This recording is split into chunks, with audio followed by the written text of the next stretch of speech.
You ever sit in a meeting where you already know how it ends? Where every word feels rehearsed, every smile feels sharpened? I sat there, hands folded, watching my boss avoid eye contact as HR fumbled through their lines. Realignment of resources, company priorities, budget constraints. I didn't speak. I didn't flinch. Because what they didn't know was that while they were clinking champagne glasses over a $25 million deal I helped close, I was quietly building a back door, not out of spite, out of instinct. When you've spent your life being the invisible one, the one who loads boxes by day and codes at night, you learn not to trust applause. So when they handed me the severance folder like a gift bag at a party I wasn't invited to, I took it, smiled, walked out, and as the elevator doors closed behind me, I thought about the one thing no one in that room had noticed. The system they were celebrating, the one that just put us on the map. It still ran on my code, and buried inside that code was a key, a small line, one they missed. But I didn't. The first time I touched a server was from behind a pallet of cleaning supplies. I wasn't hired to build systems back then. I was the one unpacking boxes, scanning barcodes with a half-broken handheld in a warehouse that smelled like dust, coffee, and desperation. Back then, I worked the graveyard shift. Split shifts, really. 8 hours on the floor, and 4 more in my car, watching YouTube tutorials on how to build a basic API call. JavaScript, SQL, Git. Not glamorous, not paid. But it felt like something that was mine. No one noticed. Why would they? They just saw someone who was reliable, quiet, helpful with inventory, and always shows up on time. What they didn't see was the late-night commits I made on borrowed Wi-Fi, the open-source plugins I reverse-engineered, the weekends I spent mapping out data pipelines while everyone else was watching football. I didn't have a mentor, didn't come from MIT, didn't even finish community college. But I had one advantage.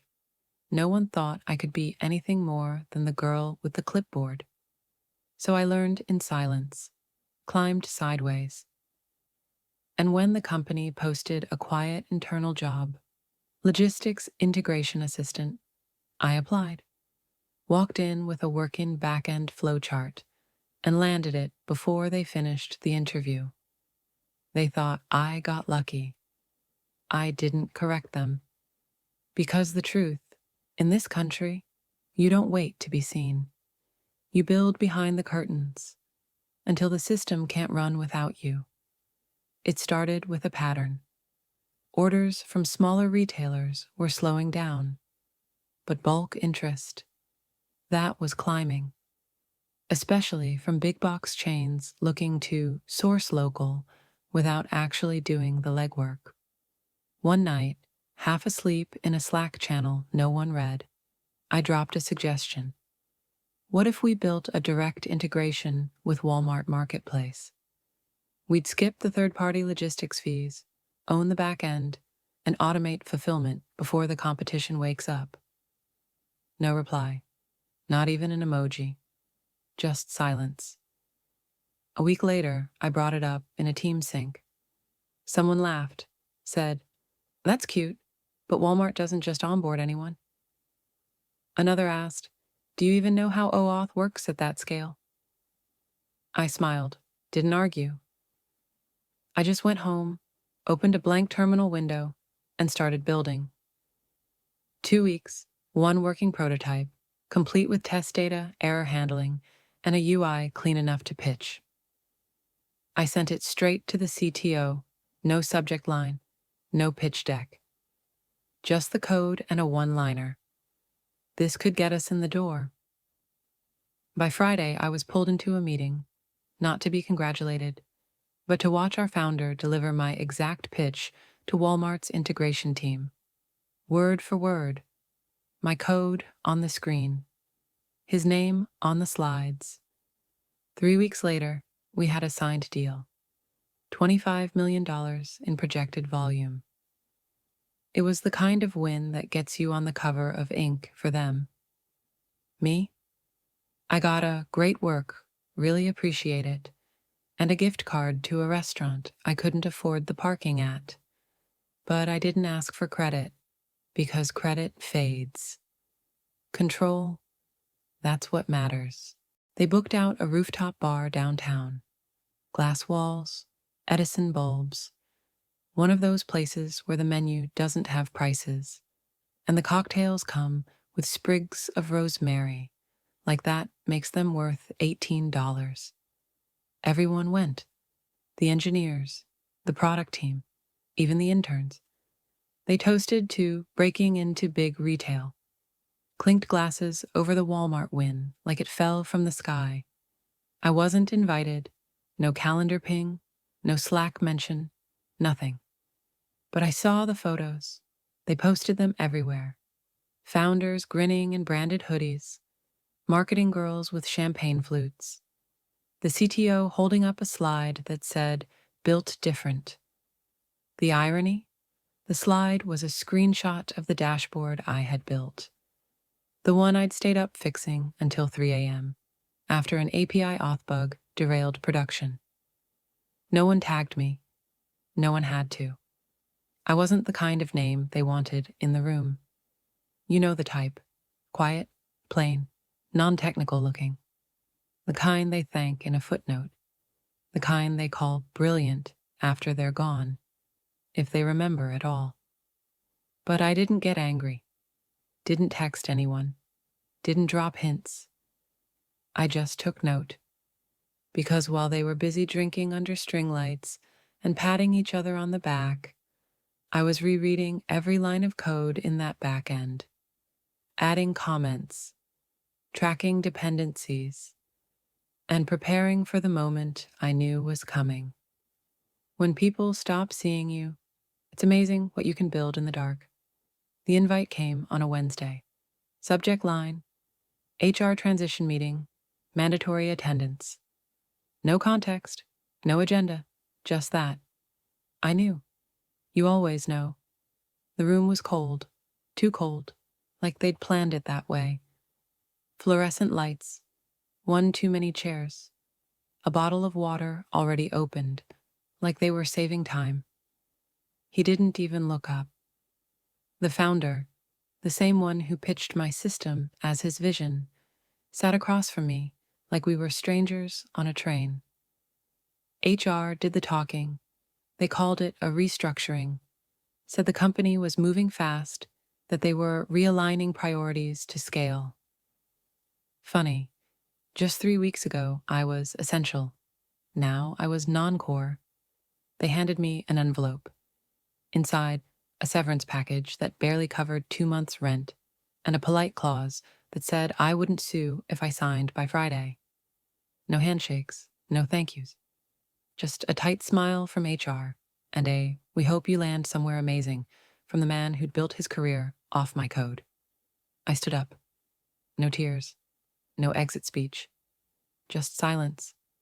Because that's what they'd expected all along, right? The quiet one. The one who doesn't make noise. And as I walked out of that glass box, past the people who used to say, "You saved us," I realized something. They thought they'd taken everything. But they hadn't. They forgot the back end still bore my fingerprint. They forgot the system ran on lines only I had written.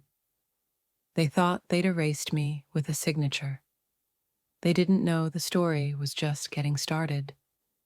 There's a difference between deleting your account and disappearing. The day they cut me loose, I didn't clone anything. Didn't steal files. Didn't download backups. I left the building like they wanted. Clean. Empty-handed. But what they didn't realize is that I never needed to take anything. Because what mattered was already mine. Buried deep in the Walmart integration, past the test cases, the validation layers, behind 3 modules that no one ever reviewed, was a line, a single authorization trigger. It didn't control the system, didn't break it. It just waited. A simple call, hard-coded to recognize one token from one machine under one condition, if they ever tried to lock me out. I wrote it during a sprint no one paid attention to. During a weekend, they said I was off duty. It wasn't malicious. Not at the time. It was insurance, a safeguard. Because in tech, you learn the hard way.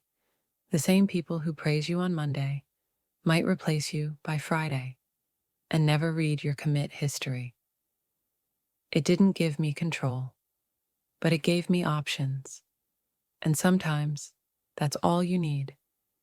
So while they celebrated ownership and filed their patents and reshuffled my code into prettier folders, the system still knew who'd written it, and so did I.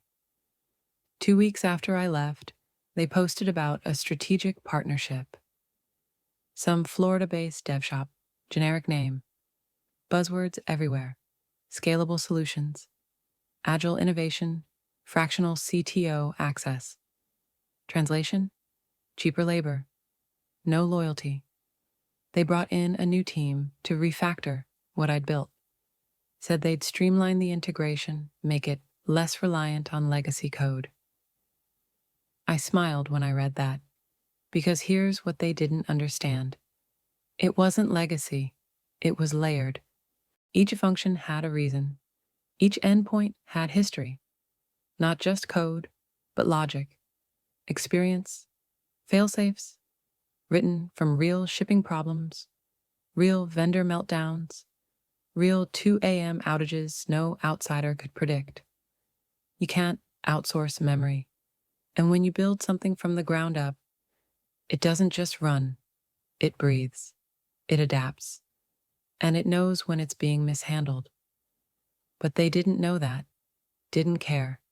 They were high off investor calls and press features, floating on the illusion that success is permanent once it's printed in Forbes. So they bragged, said the system could now scale without me, that I was a great early asset, but the company had evolved past the need for tribal knowledge. Tribal knowledge. It's funny, isn't it? They called it that because they never imagined the tribe was just one person. I didn't take much when I left. No company laptop, no confidential docs, not even the branded hoodie they gave out at last year's retreat. Everything I'd built was still on their servers. Everything I was walked out with me.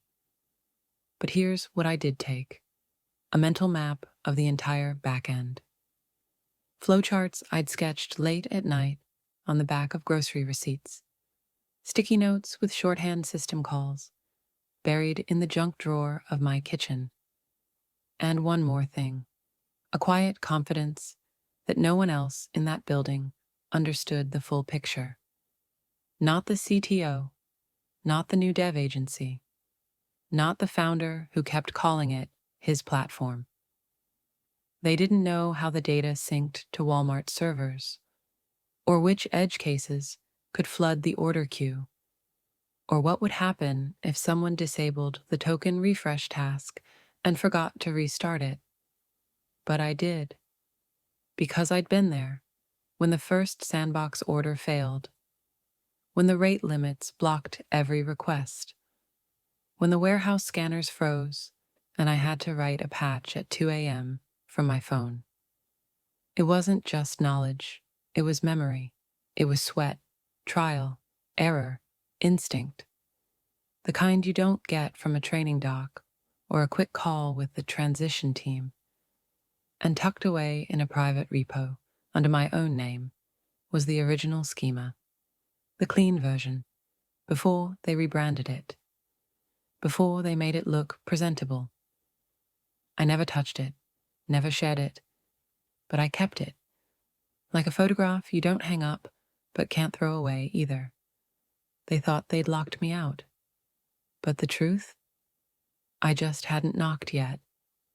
It started at 11:47 p.m., the night before Black Friday. I wasn't even thinking about them. I was folding laundry, sipping half-warm tea, trying to decide whether to sleep or just ride out the night. Then my phone buzzed. Not a text, not a call. An alert. An old ping, connected to a monitoring script I'd forgotten to disable. One that tracked error rates on a specific endpoint. OrderSync.v3, the heartbeat of their Walmart pipeline. Timeout. Timeout. Timeout. 500 error. 503. Authentication failure. I sat there, staring at the screen like it was an old friend bleeding out. Across the country, warehouses were filling up, buyers clicking add to cart faster than servers could blink. And somewhere, in a glass-walled office, someone was realizing the API handshake was broken, the system was failing. And they had no idea why. I didn't smile, didn't celebrate, but I did watch. Because I knew exactly what they were seeing. Order queues backing up, dashboards flashing red, Slack threads turning into digital panic attacks. At 12:12 a.m., their CTO sent a broadcast message. We're investigating elevated error rates. Please stand by. By 1:03, customer service was flooded. By 2:10, someone tried rolling back the code base. It didn't help, because the problem wasn't the code, it was the connection, the trust chain. And that quiet little line I left behind, it did what it was always meant to do: trigger a lockout if unauthorized handlers tried to push updates without verifying ownership. The system didn't break. It just stopped listening. And in the middle of their biggest sales weekend, the machine they thought they controlled refused to obey. By morning, their office looked like a war zone. Red-eyed engineers slouched over keyboards. Half-eaten bagels and empty energy drinks scattered across every desk. Slack threads turned into scrolls of desperation. Retry the token. Switch to the backup handler. Someone call the vendor. We're bleeding.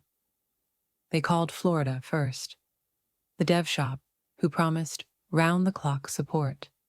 Except it was a holiday, and half their team was off-grid. The other half didn't even understand the stack. Then they tried internal fixes, patch after patch, hot fixes stacked like duct tape on a leaking dam. Nothing held. By noon, orders were being canceled, refunds issued. Walmart's vendor team started asking questions. What changed? Why are we seeing API disruption? And that's when my name came up. Not shouted, whispered. Because somewhere, someone remembered there was one person who really built the integration. Not the founder, not the head of product, not the Florida crew, but the woman they'd cut loose, gifted a severance, and scrubbed from the credits. At 12:47 p.m., an email slid into my inbox. No subject line, just a single sentence. Hey, can we talk? I didn't respond. Not out of anger, but because I didn't need to. They'd built an empire on top of a foundation they didn't understand. And now, cracks were showing. They didn't need a savior. They needed a map. And the only person who had it wasn't answering their calls. By Sunday morning, Walmart had launched a full audit. They weren't angry. They were surgical. Every log, every call, every line of metadata from the back end. Tracked, traced, timestamped. And somewhere, deep in the access trail, they found something that didn't match. A token. Registered not to the company, not to the new dev agency, but to an individual account. Mine. I didn't hide it, didn't encrypt or bury it. It was right there. Clear. Stable. Authenticated. Because when you build something from scratch, you don't steal it. You belong to it. And sometimes, it remembers. By noon, my inbox had 4 new messages. 1 from the CTO, 1 from legal, 2 from the founder himself. The last one had a subject line this time. Let's talk about a return. Same title, new terms. He even used a smiley face. I didn't reply. Instead, I attached a PDF. It was a scanned copy of the termination letter they gave me. Right beneath the line that said, "Final day of access," I'd scribbled something in blue ink months ago. Noted, "Thank you for the opportunity." Below that, I added one more sentence, just for closure. This was never about access. It was about respect. And you revoked that long before you revoked my login. Then I hit send, closed the tab, and poured myself a glass of wine. Because when someone forgets who built the house, they don't deserve the keys. By the time their platform collapsed, mine had already launched. Quietly. No billboard, no LinkedIn post with cheesy emojis, just a clean landing page and a promise. TrueCart, a marketplace that didn't bury its builders, where vendors saw their own analytics, owned their own data, and no one got replaced after a press release. It started with 3 of us, all former employees, all burned by the same fire. We didn't want revenge. We wanted sovereignty. I restructured the entire integration stack from scratch. No backdoors this time, no secret triggers. Just clear, transparent code, open to audit, open to contribution. And vendors came. Not because we shouted, but because we listened. They were tired of being data points, tired of being told, "We'll circle back," while their margins vanished into fees and fine print. So we gave them tools, real tools, simple dashboards, instant payouts, a backend that didn't break when the founders went golfing. We weren't trying to be the next unicorn. We just wanted to build something honest. And somehow, that was radical enough. There were nights I coded until sunrise, the hum of my son's breathing in the next room, reminding me what this was really about. Not revenge, not recognition, but control. On my terms. The kind you don't win in a boardroom, but earn in silence, through grit, through choices no one claps for. Because while they were watching their empire burn, we were busy building one that didn't need walls to stand. It didn't make headlines, not at first. No dramatic shutdown, no press conference, just a slow, quiet erosion, like watching paint peel in an empty room. The Walmart contract was officially terminated 3 weeks later. The announcement came buried in an investor update. One paragraph. Cold. Technical. Blaming a misalignment of long-term integration goals. Behind the scenes, panic. Investors pulled out. 2 board members resigned. The Florida dev shop stopped answering emails. And one by one, the team started disappearing from the company Slack, those little green dots going gray. The founder tried spinning it, called it a pivot, said they were exploring new partnerships. But the truth? There was nothing left to pivot from. Their platform was a skeleton, a glossy front end resting on a back end no one could fix. Because you can't outsource understanding, you can't fake foundation, and when your entire system runs on borrowed brilliance, you never bothered to protect. Eventually, it runs out. I got a message from someone in accounting, a woman who used to sneak me extra meal vouchers when I worked late. She said the layoffs were brutal. No severance this time, just cardboard boxes and silence. No one mentioned my name. No one had to. Because in tech, collapse leaves fingerprints in the logs, in the version history, in the ghost of every decision made to impress a boardroom instead of honoring the build. And holotech? It wasn't hacked. It wasn't sabotaged. It was ignored until it erased itself. We didn't go viral.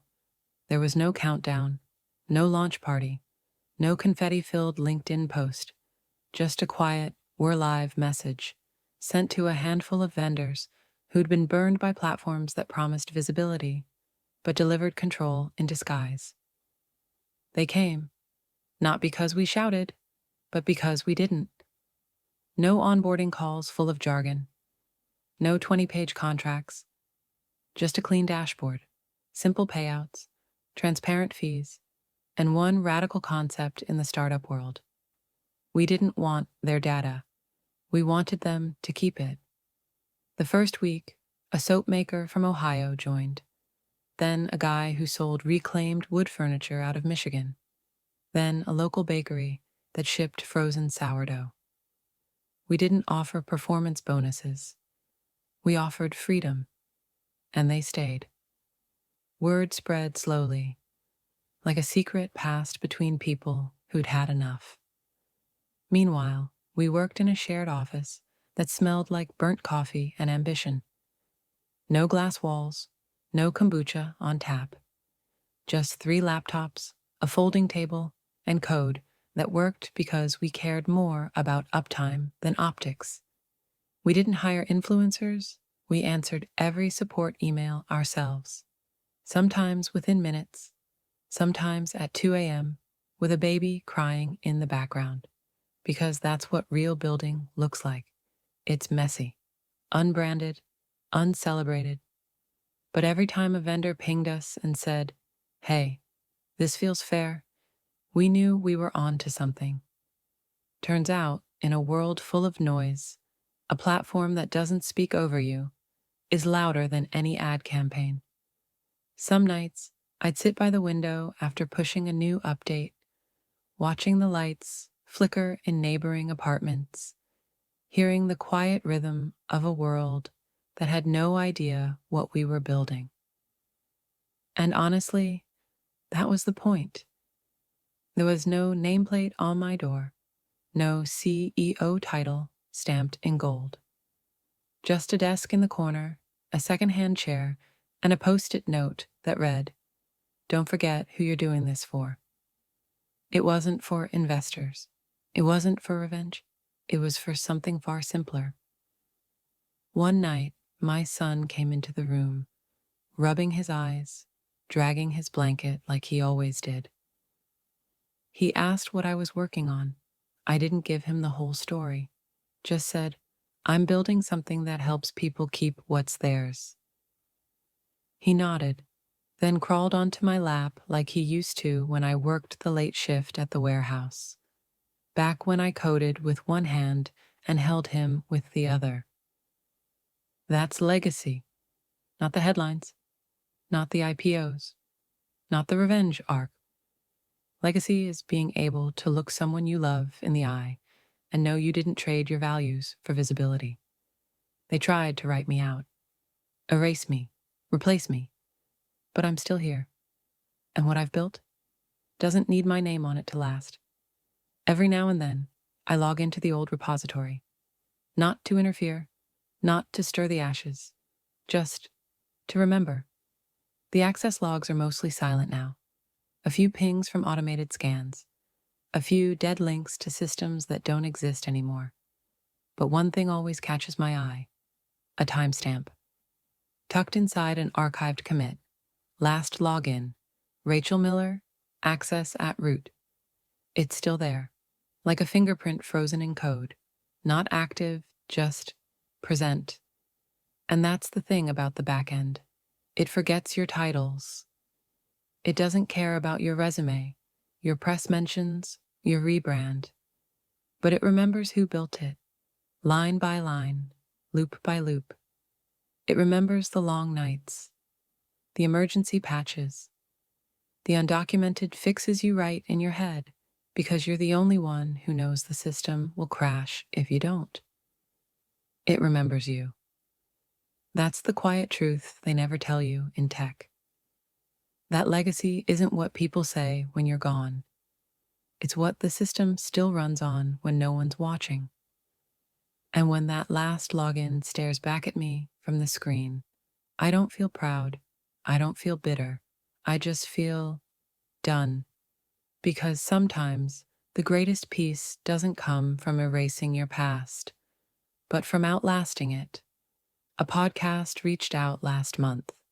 Some tech channel that loves stories about resilience and founder grit said they wanted to feature me, called me the woman who brought a startup to its knees.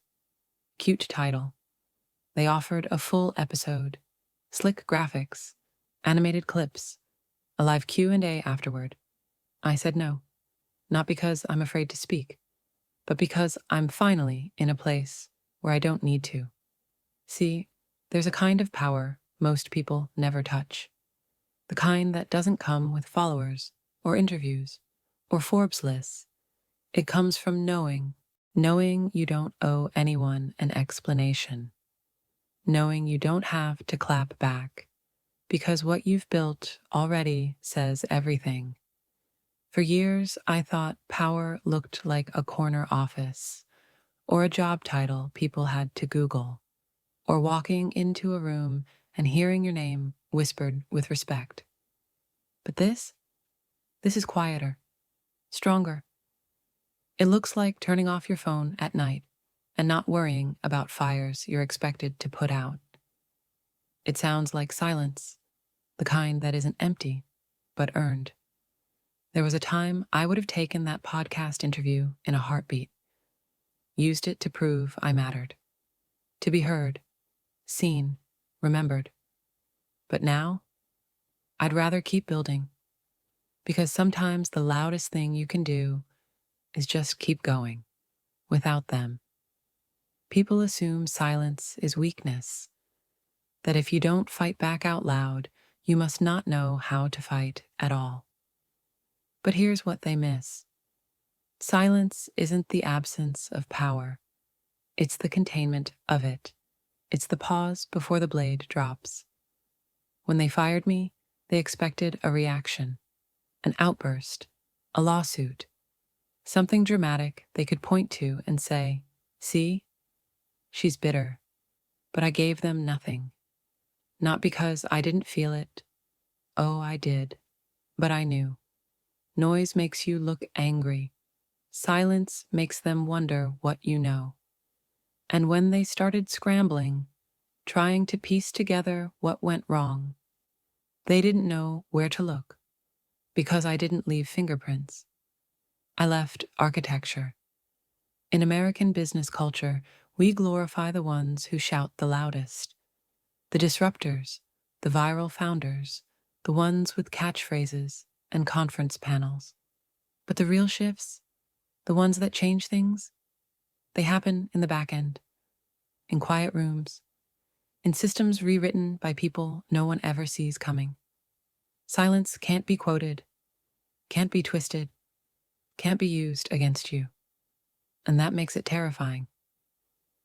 It's the moment the elevator dings and you step out without saying a word, just letting your absence do the speaking. Because sometimes, the sharpest knife isn't the one you throw. It's the one you never had to draw. So now I'm asking you, what would you have done? Would you have sued? Gone public? Dragged them on social media with screenshots and Slack receipts? Would you have stormed the office, demanded credit, fought for your seat at the table that never had your name on it to begin with? Or would you have walked out and let the silence do what noise never could? I'm not saying my way was right. I'm just saying it worked. They erased me. But the code remembered. The system remembered. And most importantly, I did. Because here's the truth no one tells you in stories like these. Revenge doesn't always look like flames. Sometimes it looks like freedom. It looks like a clean break, like a platform you built on your own terms, with your own rules, and no one left to answer to but your own reflection. So if you've ever been discarded, replaced, talked over in meetings you built the agenda for, you're not alone. If they ever smiled in your face, then used your brilliance as a stepping stone, you're not crazy. You're not weak. You're dangerous because you survived. And if you're still here, that means the story isn't over. So tell me, have you ever been the one in the back room, the one who did the real work while someone else cashed the check? Have you ever stayed quiet just long enough to watch the empire fall without lifting a single finger? If you have, hit like, drop a comment, and tell me what they underestimated about you. Subscribe if you know that silence isn't surrender, it's strategy. Because sometimes the best revenge isn't revenge at all. It's becoming something they can never take credit for.